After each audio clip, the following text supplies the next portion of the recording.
Filipinos don't need more wellness routines. We need a different definition of wellness. We need to redefine wellness in our own lens. What do I mean by that?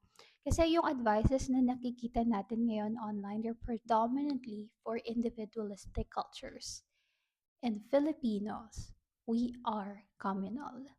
That's why if we are try to adapt directly yung mga advices online sa araw-araw nating buhay, sometimes we feel like parang may mali or parang hindi siya super swak sa atin. It's because hindi talaga siya made exactly for us.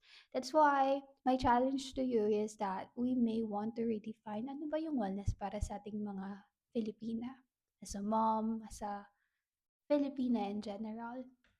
Um, Wellness para sa atin should be more than just a trend. It should be something warm, should be something relational, it should be something doable dun sa everyday life natin para mag-match siya talaga dun sa rhythm and sa lived reality natin. So, I just want to remind you na you can adapt yung mga advices online. It is very helpful. But then you may want also to personalize it sa lived reality mo para maging doable siya. That way, maging sustainable siya. I hope this helps. I'll see you tomorrow.